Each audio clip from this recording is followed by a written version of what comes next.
সুবহানাহু ওয়া তাআলা নিজে কবরের শাস্তি প্রস্তুত রেখেছেন, যে আল্লাহ সুবহানাহু ওয়া তাআলা নিজে জাহান্নাম কায়েম প্রস্তুত রেখেছেন, কিয়ামত কায়েম করবেন, সে আল্লাহ নিজেই যদি বলে যে তোমরা মৃত্যুবরণ করো না, তোমরা তাকিদের সাথে আল্লাহ বলছে তোমরা মৃত্যুবরণ করো না, মরলে মুসলিম হও, তাহলে মরার পর জীবন কত কঠিন আমি আপনাকে কিভাবে বুঝাই। এ কবর কত ভয়ানক জায়গা, এ কিয়ামত কত কঠিন জায়গা, এ জাহান্নাম কত কঠিনতম জায়গা, আমি আপনাকে কিভাবে বুঝাবো। স্বয়ং আল্লাহ সুবহানাহু ওয়া তাআলা বলছে তোমরা মৃত্যুবরণ করো না। এখান থেকে যে কথা বোঝাতে চাচ্ছি এই যে আল্লাহ সুবহানাহু ওয়া তাআলা বলছেন ইয়া আইয়ুহাল্লাযীনা আমানুত্তাকুল্লাহ হাক্কা তুকাতিহি ওয়া লা তামুতুন্না ইল্লা আনতুম মুসলিমুন। আল্লাহ সুবহানাহু ওয়া তাআলা বলছেন হে মুমিনগণ তোমরা আল্লাহকে ভয় করো, যথাযথ ভয় করো, ওয়া লা তামুতুন্না তোমরা মরিও না, ইল্লা আনতুম মুসলিমুন মুসলিম না হয়ে তোমরা মৃত্যুবরণ করো না। এ আয়াতে সকল মুমিন শামিল। তারপরে যে কথাটা আমি বুঝাতে চাচ্ছি ভালোভাবে খেয়াল করুন, ভালোভাবে লক্ষ্য করুন। এ আয়াত যখন অবতীর্ণ হয় তখন কার উপরে অবতীর্ণ হয়েছিল? স্বয়ং রাসূলুল্লাহ সাল্লাল্লাহু আলাইহি সাল্লামের উপরে আয়াত অবতীর্ণ হয়েছিল। আল্লাহর নবী সাল্লাল্লাহু আলাইহি সাল্লামের উপরে আয়াত অবতীর্ণ হচ্ছে। এই সময় মুমিন কারা ছিল? আমরা সেইখানে মুমিন ছিলাম, আমরা আধা নামাজি ছিলাম, আমরা বেরিখোর ছিলাম, সিগারেটখোর ছিল, জর্দাখোর ছিল, মদখোর ছিল, লটারি কাটা ছিল। সেই সময় সেই মুমিনগুলো ছিল নাকি যে তারা সিগারেট খেত, বেরি খেত? তারা মুমিন, কোন মুমিন ছিল? সেই সময় সাহাবারা আছেন আর আয়াত অবতীর্ণ হচ্ছে হে মুমিনগণ তোমরা আল্লাহকে ভয় করো, যথাযথ ভয় করো। সাহাবাদেরকে বলা হচ্ছে তোমরা মরিও না, মরলে মুসলিম হয়ে যাও। কাদেরকে বলা হচ্ছে? স্বয়ং রাসূলুল্লাহ সাল্লাল্লাহু আলাইহি ওয়াসাল্লাম উপস্থিত, আল্লাহর নবীর উপরে আয়াত অবতীর্ণ হচ্ছে। সেই সময় সাহাবায়ে কেরাম রাদিয়াল্লাহু তাআলা ছিলেন। তারা মুমিন কেমন ছিল মুমিন? আল্লাহু আকবার। ওয়ার্দ জাহানের শাসক খলিফাতুল মুসলিমিন উমর বিন খাত্তাব রাদিয়াল্লাহু তাআলা আনহু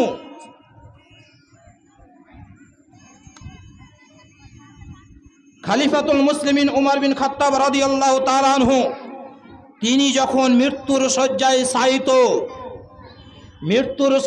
শায়িত ওয়ার্দ জাহানের শাসক খলিফাতুল মুসলিমিন উমর বিন খাত্তাব রাদিয়াল্লাহু তাআলা আনহু যখন মৃত্যুর শয্যায় শায়িত, তাকে নিচে শুয়ে দেওয়া হয়েছে। তার সন্তান আব্দুল্লাহ ইবনে উমর রাদিয়াল্লাহু তাআলা দেখলো আমার আব্বার মাথাটা ধুলোত রয়েছে। তিনি মাথাটা উঠিয়ে তার উরুরানের ওপরে, কোলের ওপরে নিয়ে নিলেন।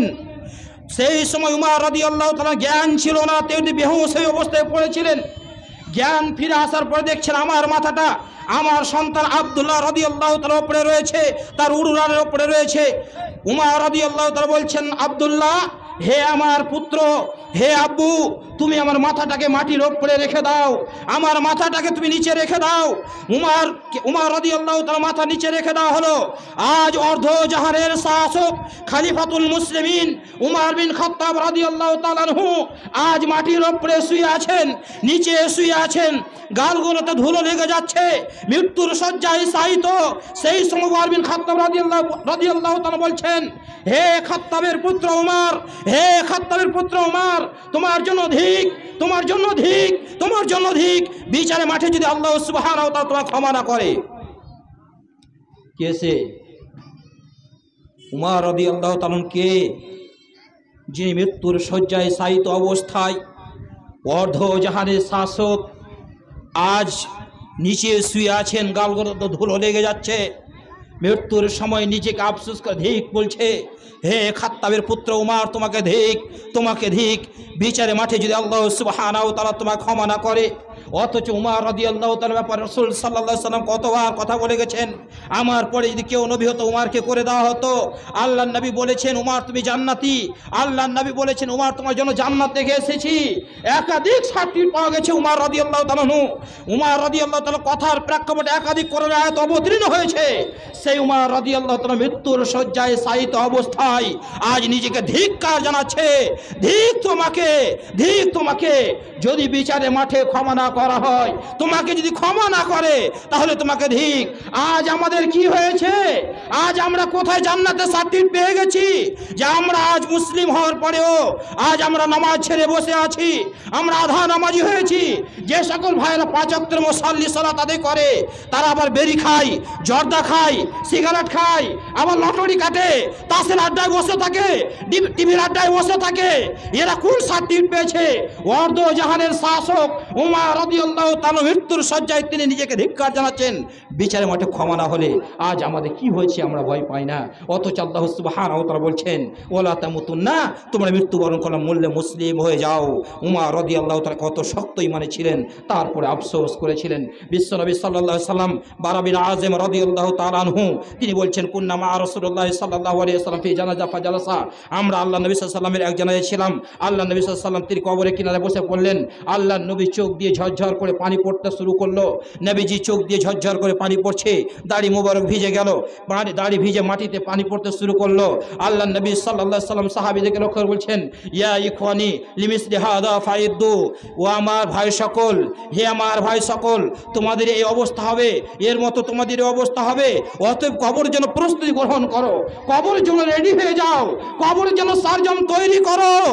আল্লাহর নবী বলছেন, আল্লাহর নবী বলছেন হে আমার সাহাবী বর্গ শোনো, হে আমার ভাই সকল শোনো, তোমাদের এই অবস্থা হবে, অতএব কবরের জন্য প্রস্তুতি গ্রহণ করো। কাকে বলছে? কাকে বলছে? আমি ছিলাম উপস্থিত, আপনি ছিলেন। কে ছিল? আল্লাহু আকবার। খাইবারের যুদ্ধের দিন সাহাবায়ে কেরাম রাদিয়াল্লাহু তাআলা ক্ষুধার্ত, খিদার কারণে পেট চুচু করছে, জ্বালা করছে। এমন সময় সাহাবায়ে কেরাম রাদিয়াল্লাহু তাআলা পালিত গাধাকে জবাই করে দিয়ে রান্না শুরু করে দিয়েছে। আল্লাহর নবী যখন জানতে পারলেন কোনো পাতিলে মাংস রান্না হয়ে গেছে, কোনো পাতিলে মাংস রান্না চলছে, এমন সময় নবী সাল্লাল্লাহু আলাইহি ওয়াসাল্লামের ঘোষণা হয়ে গেল যে পালিত গাধার মাংস হারাম। সাহাবারা ক্ষুধার্ত, পেট চুচু করছে, জ্বালা করছে খিদার কারণে, পালিত গাধাকে জবাই করে রান্না শুরু হয়েছে। আল্লাহর নবী বলে দিয়েছেন পালিত গাধার মাংস হারাম, পালিত গাধার মাংস হারাম। কোনো একজন সাহাবী কথা বললেন না যে আজ খেয়ে নি, কাল থেকে খাবো না, এই কথা বলেনি, বলেনি। এখন কেন বললে? পরে বলতে, খাওয়ার পরে পেট জ্বলছে, বলেনি। আল্লাহর নবী বলেছেন, সাথে সাথে ফেলে দিয়েছেন। প্রিয় ভাই সকল, একবারে একটি কোনো কিছু কথা বলেনি। এই সকল সাহাবীকে আল্লাহর নবী বলছেন কবরের জন্য রেডি হয়ে এসো, কবরের জন্য রেডি হয়ে এসো। আল্লাহ বলছেন তোমরা মৃত্যুবরণ করো না, তোমরা মরিও না, আর নবী বলছেন কবরের জন্য রেডি হয়ে এসো। সাহাবীদেরকে বলছেন। কে ছিল তারা? আজ আপনাকে বলছি বাবজি বেরি বানছেন কেন? এটা হারাম, খাবো কি? আগে কষে নিয়েছেন। দোকানে জর্দা সিগারেট গোল বিক্রি হচ্ছে, এটা বন্ধ করতে হবে, এটা হারাম। তাহলে ব্যবসা বন্ধ হয়ে যাবে যে? এদের কবরকে ভয় নাই, এরা কিয়ামতকে ভয় পায় না, এদের অন্তরে সেই ভয়টা নাই। সাহাবারাকে যখনই বলা হয়েছে এটা হারাম, ক্ষুধার্ত অবস্থায় থেকে গেছে, খাবার ফেলে দিয়েছে। এই ছিল সাহাবায়ে কেরাম। এদেরকে আল্লাহ সুবহানাহু বলছেন ওয়ালা তামুতুন্না ইল্লা আনতুম মুসলিম, তোমরা মরিও না, তোমরা মরিও না, তোমরা মরিও না, মরলে মুসলিম হও। আল্লাহর নবী বলছেন তোমরা কবরের জন্য রেডি হও, কবরের জন্য রেডি হও, কবরের জন্য রেডি হয়েছো। কবর ভয়ানক জায়গা। আল্লাহ বলছে, মানা করছে মরিতে, নবী বলছে কবরের জন্য রেডি হও, আর আপনি বলছেন খাবো কি? আপনি বলছেন খাবো কি? উহুদের যুদ্ধে তালহা বিন উবাইদুল্লাহ রাদিয়াল্লাহু তাআলা আনহু যখন দ্বিতীয়বার পরাজয় ঘটে, নবী সাল্লাল্লাহু আলাইহি সাল্লামের ঢাল হয়ে দাঁড়িয়ে গেলেন তালহা রাদিয়াল্লাহু তাআলা আনহু। প্রায় 39টি তীর তার শরীরে গেঁথে গেছে। নিজের শিরা বাড়িয়ে দিয়ে প্রায় 39টি তীর নিজের শরীরে নিয়ে এনেছেন। আল্লাহ নবী সাল্লাল্লাহু আলাইহি সাল্লাম উহুদের অবস্থা দেখার জন্য মুখটা একটু উঁচু করলেন। তালহা রাদিয়াল্লাহু তাআলা বলছেন আল্লাহর নবী মাথা আপনি নিচু করুন, আপনাকে লক্ষ্য করে কাফেররা তীর চালিয়ে আপনাকে ক্ষত বিক্ষত করে দিতে পারে। আমার দেহে শ্বাস থাকতে আপনাকে একটা আঘাত লাগতে দিব না, আপনি মাথা নিচু করুন। আল্লাহ নবী সাল্লাল্লাহু আলাইহি ওয়াসাল্লাম উহুদ পাহাড়ে ওঠার চেষ্টা করছেন, পাচ্ছেন না। 39টি তীর প্রায় শরীরে গেঁথে নিয়ে আছেন।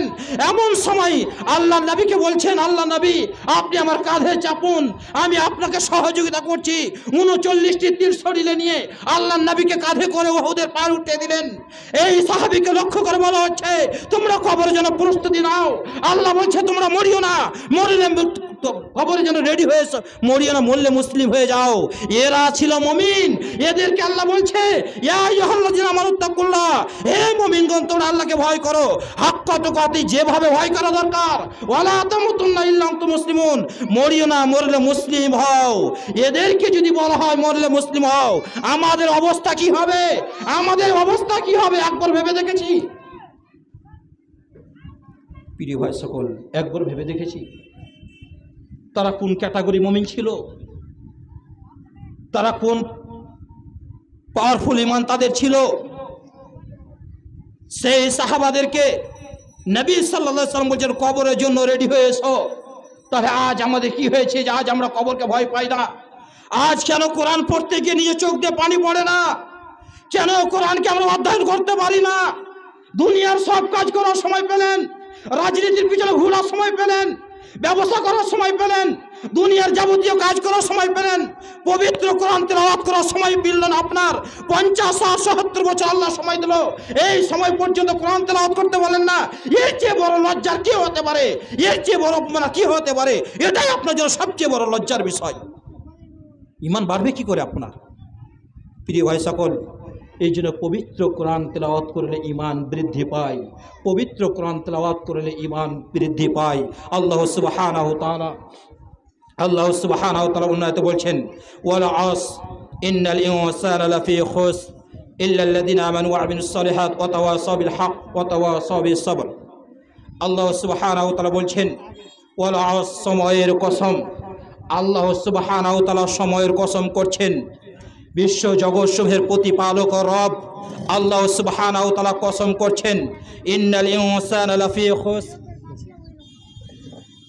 নিশ্চয় সকল মানুষ ক্ষতির মধ্যে নিমজ্জিত রয়েছে। আল্লাহ সুবহানাহু ওয়া তাআলা জগৎসমূহের প্রতিপালক আল্লাহ সুবহানাহু ওয়া তাআলা বলছেন দুনিয়ার সকল মানুষই ক্ষতির মধ্যে নিমজ্জিত, সকল মানুষই ক্ষতির মধ্যে নিমজ্জিত। আল্লাহ সুবহানাহু যে বলল দুনিয়ার সকল মানুষ ক্ষতির মধ্যে রয়েছে, এই কথা শোনার পরে আপনার হৃদয়ে কি একটু আঘাত এসেছে যে আল্লাহ সুবহানাহু ওয়া তাআলা দুনিয়ার সকল মানুষকে কিয়ামত পর্যন্ত সকল মানুষকে ক্ষতির মধ্যে বলছেন? আর এইটা আল্লাহ সুবহানাহু ওয়া তাআলা ক্ষতির মধ্যে বলেন, এই কথা শোনার পরে কি আপনার হৃদয়ে আঘাত এসেছে? আসেনি, আসবে না। কেন আসবে? কোরআন অনুধাবন না করলে কি বুঝবেন? এই জন্য আল্লাহ বলেছে যদি পাহাড়ের উপর অবতীর্ণ করতাম আর মানুষের মতো যদি পাহাড়কে সেই কোরআন অনুধাবন করে ক্ষমতা দিত, পাহাড় আর পাহাড় থাকতো না, টুকরো টুকরো হয়ে যেত, চূর্ণ চূর্ণ হয়ে যেত। তাহলে আপনি কিভাবে বুঝতে পারবেন যতক্ষণ পর্যন্ত কোরআন অনুধাবন না করবেন? আমরা এটা বুঝতে পারিনি, কিন্তু এই জায়গাটা ঠিক বুঝতে পেরেছি। আমাদের ভারতবর্ষের বিজেপি সরকার যখন ঘোষণা করেছিল যে এনআরসি করব, এনআরসি হবে, এই কথা যখন আমাদের ভারতবর্ষের স্বরাষ্ট্রমন্ত্রী অমিত শাহ ঘোষণা করেছিল, এমন কোনো যুবক যুবতী বলতে পারবে না, এমন কোনো বৃদ্ধা বলতে পারবে না, এমন কোনো নারী পুরুষ বলতে পারবে না যে আমার মনের মধ্যে ভীতি সঞ্চার হয়নি। ভয় এসেছিল এনআরসি হবে, আমাকে ভারতের নাগরিক প্রমাণ করতে হবে। যদি প্রমাণ করতে না পারি আমাকে ডিটেনস ক্যাম্পে ভরে দিবে, না হলে দেশ থেকে বের করে দিবে। আমি আমার ছেলে থেকে আলাদা হয়ে যাব, স্ত্রী থেকে আলাদা হয়ে যাব, মাতা পিতা থেকে আলাদা হয়ে যাব, আত্মীয় স্বজন থেকে আলাদা হয়ে যাব। এই ভাষা বুঝতে পেরেছি। একজন স্বরাষ্ট্রমন্ত্রীর কথাতে যদি গোটা ভারতবর্ষের মানুষের অন্তর্ভীতি সঞ্চার হয়ে যায়, সেও একজন মানুষ, সে একজন মানুষ, ক্ষমতার বদলে আজকে আছে কালকে পড়ে যেতে পারে। কিন্তু আল্লাহ সুবহানাহু ওয়া তাআলা বলছে ইন্নাল ইনসানা লাফি খুস, নিশ্চয় সকল মানুষ ক্ষতির মধ্যে নিমজ্জিত, সকল মানুষই ক্ষতির মধ্যে রয়েছে। এই কথা মানুষ অনুধাবন করতে পারে না, কিন্তু একজন স্বরাষ্ট্রমন্ত্রী কথা বুঝতে পেরেছে। যদি আমি ভারতের নাগরিক প্রমাণ করতে না পারি তাহলে আমাকে দেশ থেকে বহিষ্কার করে দেওয়া হবে, নাহলে ডিটেনস ক্যাম্পে ভরে দেওয়া হবে। তাই তো এমন কোনো নারী পুরুষ বলতে পারবে না যে আমার মনের মধ্যে ভীতি সঞ্চার হয়নি। এমনকি যে সকল ভাইরা 5 ওয়াক্তের মুসাল্লি সালাত আদায় করত, সেই সকল মানুষগুলো ডকুমেন্টস নিয়ে ব্যস্ত হয়ে গেল, Aadhaar card, voter card, PAN card নিয়ে সবাই কোথায় ভুল আছে কি আছে দেখতে গিয়ে কম্পিউটারে লাইন দিল। আজান হয়ে যাচ্ছে, জমাত হয়ে যাচ্ছে, অধিকার গুরুত্ব নাই। আমাকে ভারতের নাগরিক প্রমাণ করতে হবে, করতে হবে, এই জন্য আজান হয়ে গেল, জমাত হয়ে যাচ্ছে, অথচ এই ব্যাপারে কোনো গুরুত্ব নেই, পরে সালাত আদায় করছে। একজন শাসকের কথা বুঝতে পেরেছে, কিন্তু জগৎসমূহের প্রতিপালক আল্লাহ সুবহানাহু ওয়া তাআলা কথাটা বুঝতে পারলো না যে আল্লাহ বলছে ইন্নাল ইনসানা লাফি খুস, নিশ্চয় সকল মানুষ ক্ষতির মধ্যে রয়েছে। যখন এনআরসির কথা শুরু হয় আমাদের ধুলিয়ান শহরে কি হয়েছিল? আগামীকাল সকাল 11টার সময় আধার সংশোধনের ফর্ম দেওয়া হবে। শীতের রাত্রিতে ব্ল্যাঙ্কেট নিয়ে ল্যাপ নিয়ে মানুষ সন্ধ্যার সময় থেকে লাইন দিয়ে দাঁড়িয়ে গেছিল। আগামীকাল সকাল 10টা 11টার সময় আপনার আধার কার্ড সংশোধনের ফর্ম দেওয়া হবে। সন্ধ্যা থেকে লাইন দিয়ে আছে, আধার কার্ডটা আমি নেব, ফর্মটা নিব, আমি আমার সব সংশোধন করব। অথচ আল্লাহ বলেছে এই ব্যাপারে কোনো গুরুত্ব নেই। প্রিয় ভাই সকল, এই জন্য অবশ্যই আপনাকে কোরআন অনুধাবন করতে হবে, কোরআন বুঝে পড়তে হবে, তাহলে আপনার মনের মধ্যে ভীতি সঞ্চার হবে। যেহেতু আমাদের শেখর আসছেন, আমি অল্প সময়ের মধ্যে ছেড়ে দেবো। আমি একটি পয়েন্ট বলবো, কোরআন যদি আপনি পড়েন মর্যাদা কি হবে। প্রথমে কোরআনের মর্যাদা আপনাকে বুঝতে হবে। পবিত্র কোরআন যখন অবতীর্ণ হলো সেটা কোন মাসে হলো? রমজান মাসে। রমজান মাস সম্পর্কে আল্লাহ বলেছেন কি? রাসূলুল্লাহ বলেছে যখন রমজান মাস শুরু হয় তখন শয়তানদেরকে শিকলবন্দি করে দেওয়া হয়। রমজান মাস শুরু হয় জাহান্নামের দরজা বন্ধ করে দেওয়া হয়, জান্নাতের সকল দরজা খুলে দেওয়া হয়, জিন শয়তানদেরকে বন্দি করে দেওয়া হয়। রমজান মাস শুরু হলো মানে রহমতের দরজা খসে গেল, আসমানের দরজা খসে গেল। এত কিছু যে ফ্যাসিলিটি শুরু হলো রমজান মাসে। রমজান মাস শুরু হলো জিন শয়তানদেরকে বেঁধে দেওয়া হলো। রমজান মাস শুরু হলো আকাশের দরজা খুলে দেওয়া হলো। রমজান মাস শুরু হলো জাহান্নামের দরজা বন্ধ করে দেওয়া হলো। এর বিনিময় আল্লাহ সুবহানাহু বলছেন শাহরু রমাদানাল্লাযী উনজিলা ফীহিল কুরআন। রমজান মাস তো সেই মাস যে মাসে পবিত্র কোরআন অবতীর্ণ হয়েছে। পবিত্র কোরআন রমজান মাসে অবতীর্ণ হয়েছে, তাই এই পবিত্র কোরআনের সম্মানার্থে আসমানের সকল দরজা খুলে দেওয়া হয়েছে। পবিত্র কোরআন অবতীর্ণ হয়েছে রমজান মাসে, তাই রমজান মাসে সকল দরজা খুলে দেওয়া হয়েছে। রমজান মাসে শয়তান থেকে বন্দিত করে দেওয়ার কারণ হচ্ছে পবিত্র কোরআন। পবিত্র কোরআনের সম্মানার্থে আল্লাহ সুবহানাহু ওয়া তাআলা আসমানের সকল দরজা খুলে দেন, জান্নাতের সকল দরজা খুলে দেন। এ হচ্ছে পবিত্র কোরআনের দৌলত। পবিত্র কোরআনের দৌলতে লাইলাতুল কদর রাত, যে রাতকে বলা হয় খায়রুম মিন আলফি শাহর, হাজার মাসের থেকে উত্তম।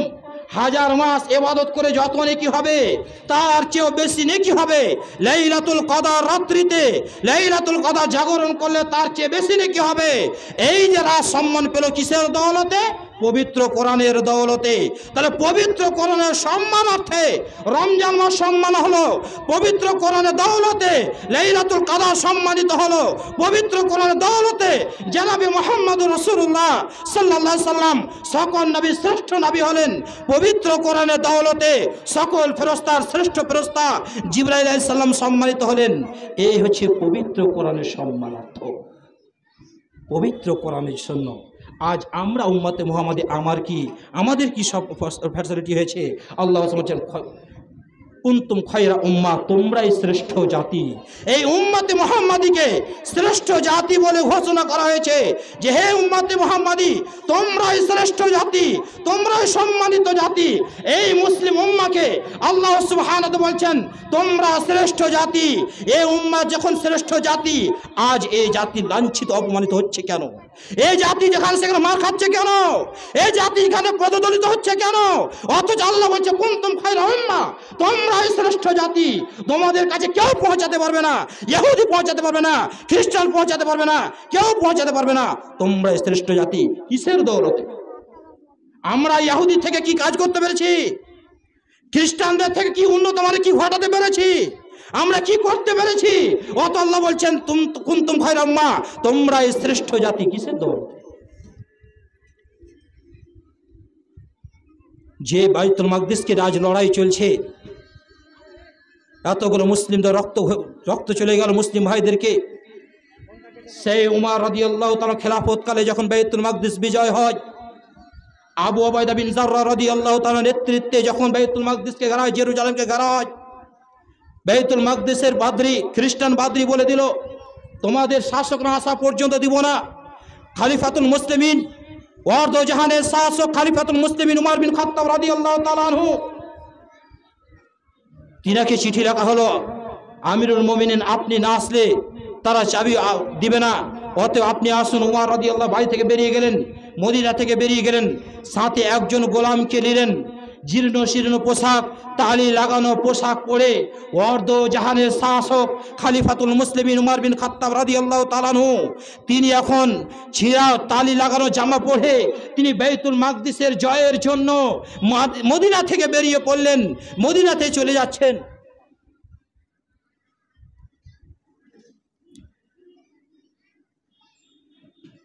মদিনা থেকে চলে যাচ্ছেন, এমন সময় উমর রাদিয়াল্লাহু তাআলা বেরিয়ে পড়লেন, সাথে একটা গোলামকে নিলেন, উট নিলেন। একবার উমর রাদিয়াল্লাহু তাআলা উটের রশি ধরছেন, গোলাম উটের উপরে চাপছে, একবার উমর রাদিয়াল্লাহু চাপছেন, গোলাম টানছে।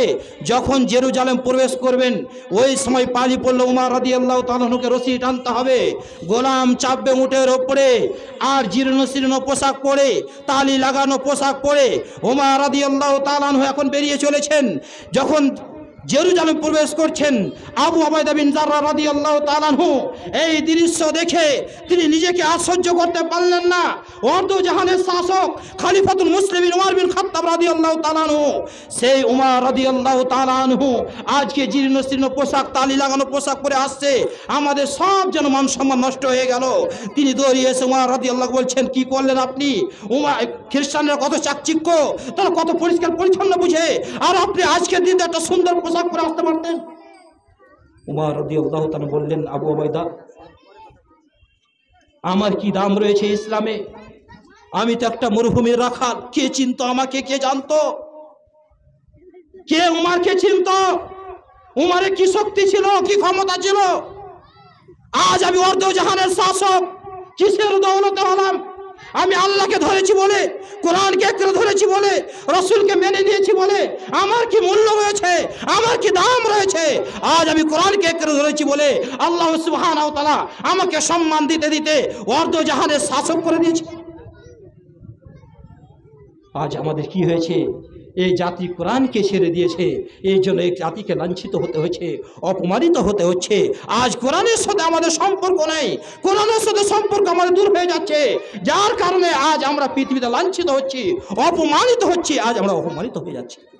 প্রিয় ভাই সকল, এই জন্য কোরআনের সাথে সম্পর্ক করুন। আপনার সকাল হবে কোরআন দিয়ে, ফজরের সালাত হবে, তারপরে কোরআন তেলাওয়াত হবে, কোরআনের বরকত হাসিল করুন, বাড়িতে কোরআনের বরকত হাসিল করুন, বরকত ছাড়া চলবে না। অতএব কোরআন ছেড়ে দেওয়ার কারণে আজ আমরা পৃথিবীতে লাঞ্ছিত, অপমানিত হচ্ছি। রাসূল সাল্লাল্লাহু আলাইহি সাল্লাম বলেছেন, ইন্নাল্লাহা ইয়ারফা বিহাদাল কিতাব, আল্লাহ সুবহানাহু ওয়া তাআলা এই কিতাবের মাধ্যম দিয়ে কিছু কমকে সম্মানিত করবেন, আবার অপমানিতও করবেন।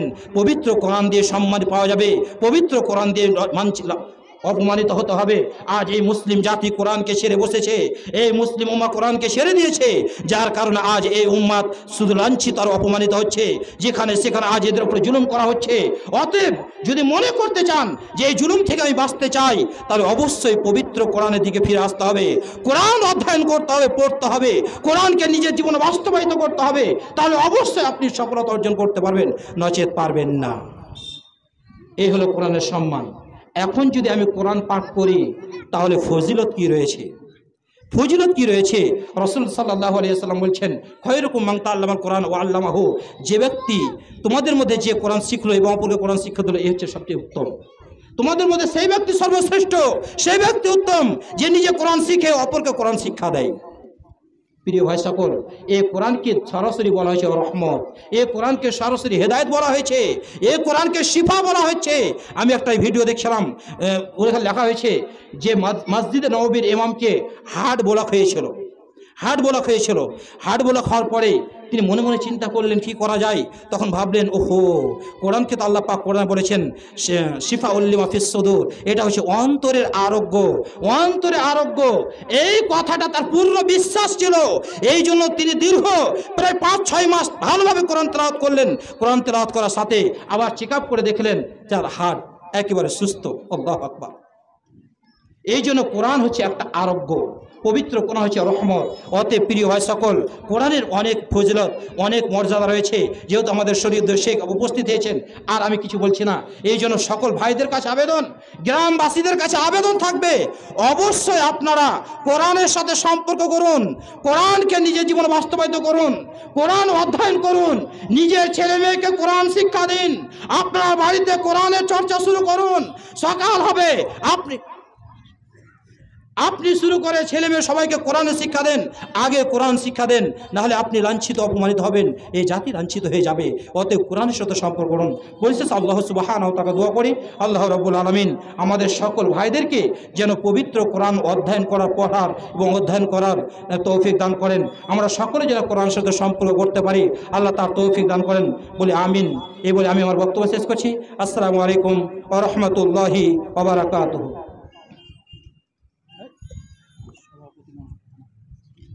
বলেন